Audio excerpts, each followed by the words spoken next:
Palestinian President Mahmoud Abbas declared that Fatah and Hamas agreed that future Palestinian resistance to Israel will utilize popular and peaceful means rather than military moves. Abbas recounted his meeting with Hamas Politburo chief Khaled Mashal about a month ago and said, "We set the agreement pillars, and Hamas agreed with us that resistance will be popular and adopt peaceful ways rather than military resistance." The surprising statements were made a day before another meeting is slated to be held in Cairo, where the two Palestinian movements will be discussing the implementation of their reconciliation agreement. Notably, Abbas's declaration contradicts various statements issued by Hamas this week on the occasion of its 24th anniversary. In one case, the group said that resistance will continue in all forms as the movement's favored way until victory, the liberation of Palestine, and the return of refugees. Israel's new ambassador in Cairo, Yaakov Amitai, will attempt to open communication channels with Islamic officials in Egypt, including representatives of the Muslim Brotherhood and the radical Salafi movement's Al-Noor party. Nonetheless, the Muslim Brotherhood and the Salafi movement are expected to rule out any dialogue with the Israeli government or its emissaries. Meanwhile, military police battled demonstrators in Cairo's Tahrir Square on Sunday, the third day of clashes that have killed 10 people and injured hundreds, casting a shadow over the first free election most Egyptians can remember.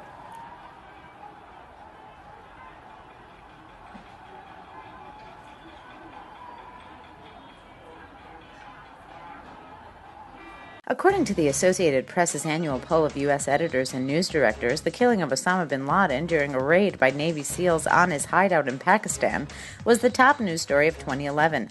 The death of bin Laden received 128 first-place votes out of 247 ballots cast for the top 10 stories. The Japan disaster was next, with 60 first-place votes. Placing third were the Arab Spring uprisings that rocked North Africa and the Middle East, while the European Union's financial turmoil was number 4. The international flavor of these top stories contrasted with last year's voting, when the Gulf of Mexico oil spill was the top story, President Barack Obama's health care overhaul was number 2, and the U.S. midterm elections were number 3. אבל אתה הולך להיות בשם של מרק צוקרברג, יהיה לך בעיות. איזה בעיות? יש לי גם משפחה כזאת. לא, זה השם של איך קוראים לו, למה אתה צריך? יש לי את הסיבות, זה סיבות אישיות עוד מלפני זה לא קשור. אבל זה הטעיה, למה? זה כמו הטעיית הציבור, לא? למה? זה אלוהים? Israeli entrepreneur Rotem Guaz said that he has legally changed his name to that of Facebook CEO Mark Zuckerberg, a gimmick meant to persuade the social networking site to back down from what he says are threats to take legal action against him. He's telling Facebook, "If you want to sue me, you're going to have to sue Mark Zuckerberg." He says a lawyer for Facebook pressed him this week to close his online business, Like Store, calling it illegal. Like Store promises to enhance companies' online reputations by offering Facebook users free content only accessible by clicking like on the company's profiles. Facebook declined to comment specifically on the name change, but said that it was going after those who violate the company's terms as part of its efforts to protect users. Richard Branson, the British business magnate and chairman of the Virgin Group, was in Israel this week to attend the Bezik Expo Communications Conference.